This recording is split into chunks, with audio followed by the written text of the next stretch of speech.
And hello there. Welcome back to the Red October Network. Hope everybody's been going well. I just got out of work, so I'm really tired.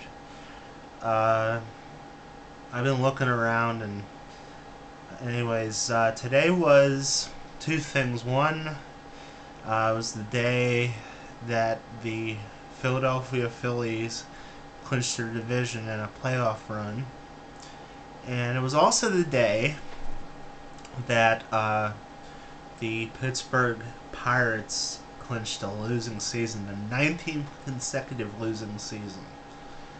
Uh, so I know that everybody saw my video or seen many of the videos about how everybody in Pittsburgh was really, really excited about the Pirates now that they were finally competitive.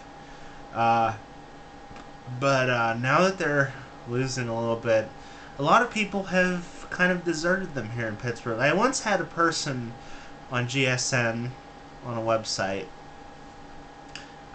calling the Pirates the redheaded stepchildren of Pittsburgh, and I don't think that's actually completely true. I think Pittsburgh's a little bit different in the fact that we don't support losing teams. I mean, there's always these people who decide, oh, there's fans and the uh, fans that don't support their team through thick and thin or bandwagon. Well, I mean, in some sense, would that makes the city of Pittsburgh a city of bandwagoners?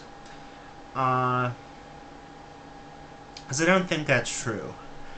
But the one thing that I'm thinking about with the Pirates, at least, is I think even though they've lost and they have no losing season, we can't give up on them because basically there's a lot of things to look forward to. First of all, this was the first time at PNC Park that you could really feel the energy in the team.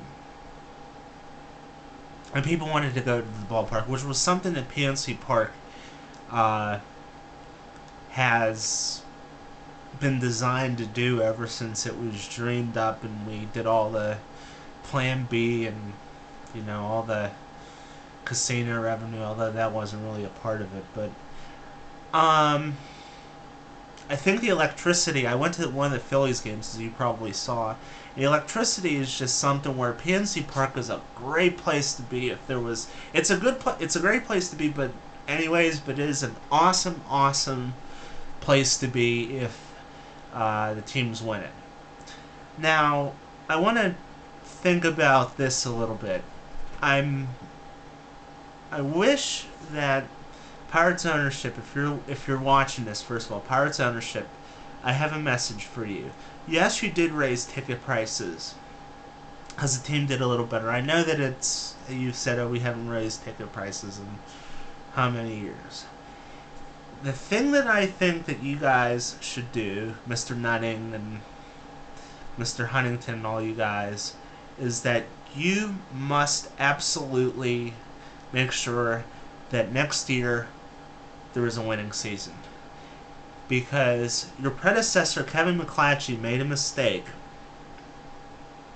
that he raised ticket prices after a 100-loss season. And that was not good. And that is the reason why the Pirates were deserted. I don't think that the 19 losing seasons is by accident. For example, I can tell you right now, since the Pirates last had a winning season, there are 4 teams that have entered the league. All 4 of them have been to the World Series. 2 of them won. The Diamondbacks and the Marlins. Marlins twice. Diamondbacks once. You have to send a message to these fans, to come out to the ballpark. Yeah, I know we're coming out for promotions and everything. I love bobbleheads. I love Free T-Shirt Friday, which I thought was a great idea. But it better be something better than just going out to get free hot dogs or whatever and free T-shirts. I will tell you this though: if you're a fan of the Pirates, I mean, everybody should be on bandwagon. I gotta tell you something about the bandwagon effect. I know that a lot of people have deserted the Pirates, including me. I've been to games every year, either them or one of the minor league affiliates, and I think sometimes with the Pirates that whenever it's kind of like this, it's the mindset that I don't think anybody's expected the Pirates to become so good, and we've become very smug with, having PNC Park be more of like, oh, if the Pirates win, it's good. We go for the experience. And it's okay if they want to market PNC Park like that, that's fine, but don't expect people to come out in droves. I do think, though, that with the young core that they have, that at least this off-season, the 2011 off-season, that we could acquire some good free agent talent. I think that's what basically happened when Sidney Crosby came to town after the strike in the NHL 7 years ago. So if you can get some good free agent talent cheap, that would be good. You don't need Paul Maholm. Ross Ollendorf, I don't know what you think about him.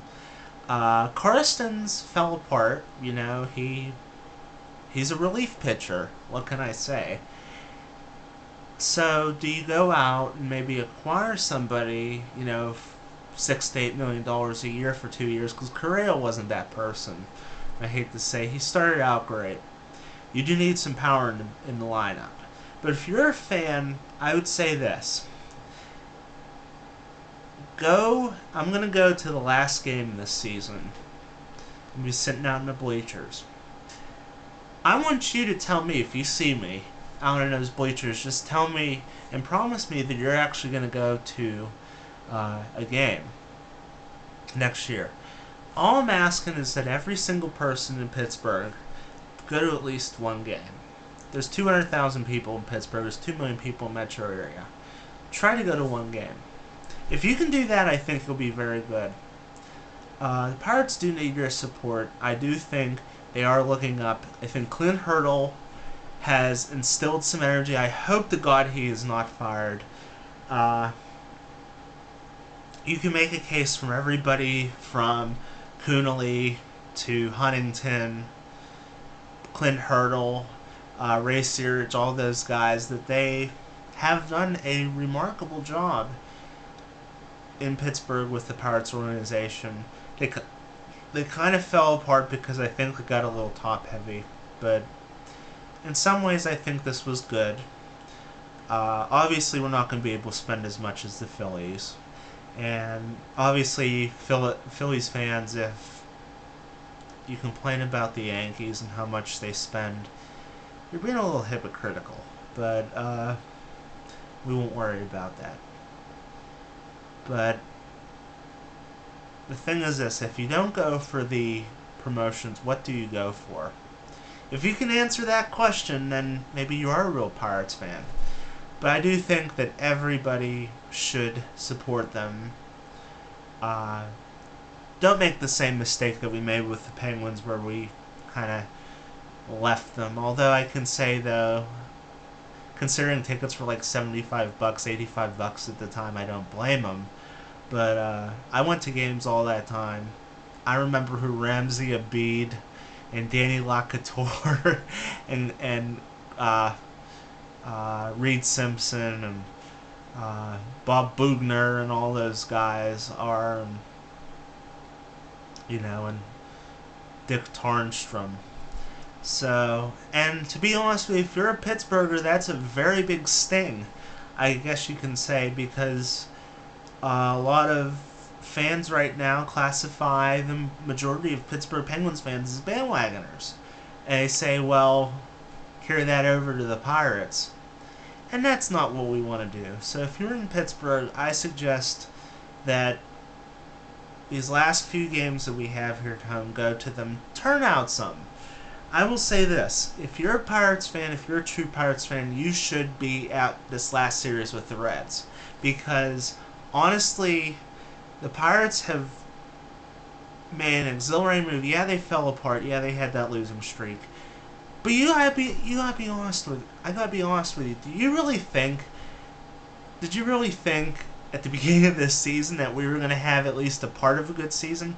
And I'm gonna tell you what. Even if the Brewers and Cardinals and all those guys free spend, you want to know something about it? I think the Pirates.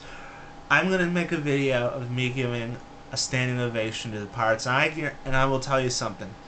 At this last game of the year, Pirates fans, whoever is there, if you're a real Pirates fan, in that ninth inning, regardless what the end result is, I think every single Pirates fan, should give this team a standing ovation, and I hope you agree with me. So, anyways, that's it for now. This video is running a little long, but give me your thoughts. As always, look for me in the bleachers. I'll be up right under the Jumbotron, and say hello. My name is Steve. Hi. You know, I saw your video on YouTube. I'll be there Sunday, September 25th. So leave your comments here if you're there. I'll drop by later. Bye-bye.